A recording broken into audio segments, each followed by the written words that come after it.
Ako, si Juan, anak ng lahi kay Manggi, tagapagmana ng bayang pinanday ng dugo't dangal.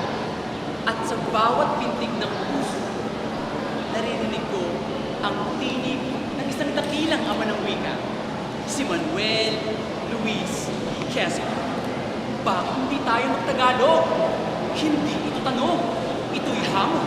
Hindi ito pakiusap, ito'y paninindigan. Si Quezon at ako, magkaiba ng panahon, iisa nga din kahit bitbit ang ipaglaban ang dangal ng pagka-Pilipino. Bilang ama ng wikang pambansa, hindi lamang niya pinangon ang ating pagkakailan. Ibinangon niya ang diwang Pilipino mula sa pagkabusabos ng dayuhan. Sa kanyang pamumuno, isinulong niya ang karapatan, dignidad at kalayaan ng bayang ilang ulit ng sulubok ng kasaysayan. Itinaguyod niya ang edukasyon. Itinatag ang mga institusyong magpapalaya sa isipan ng Pilipino. Sinabi niya, I prefer a government one like held by Filipinos than a government one like heaven by Americans.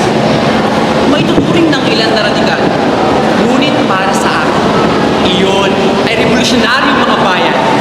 Hindi siya perpekto, ngunit sino bang bayani ang naging bayani na walang sugat, walang laban, walang sakripisyo? Ngayon, ako'y narito, hindi lamang bilang kabataan, kundi bilang katuwang sa misyon ni Quezon. Si Quezon at ako magkaisa sa iisang paninindigan.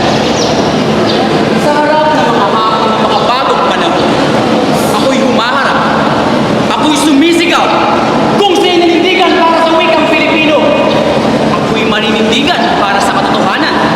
Kung sa'yo lumaban para sa talang ng lahi, ako'y lalaban sa anumang bumabalsot sa pagkatao ng Pilipino. Ngunit, hindi sapat ang alaala. Kailangan ng pagkilos sa panahon ng kalilita para sa blues at life. Sa panahon ng wikang sinasantabi, kapalit ng banyagang pagsambit. Sa panahon ng kasaysayan ay sinusulat muli ng mga huwag at sinungaling. Ako, si Juan. Ako ang katuwang ni Quezon. Ako'y tagapagpatuloy ng kanyang diwa. Sa gitna ng dilim ng pagkalim, ako ang ilaw ng alaan. Sa gitna ng ingay ng pagkakawatak-watak, ako ang sigaw ng pagkakaisa. At sa gitna ng pangambang baka tayo muli magpalipin, ako'y titindig, ako'y lalaban, ngunit hindi rito nagtatapos. Ako'y nananawagan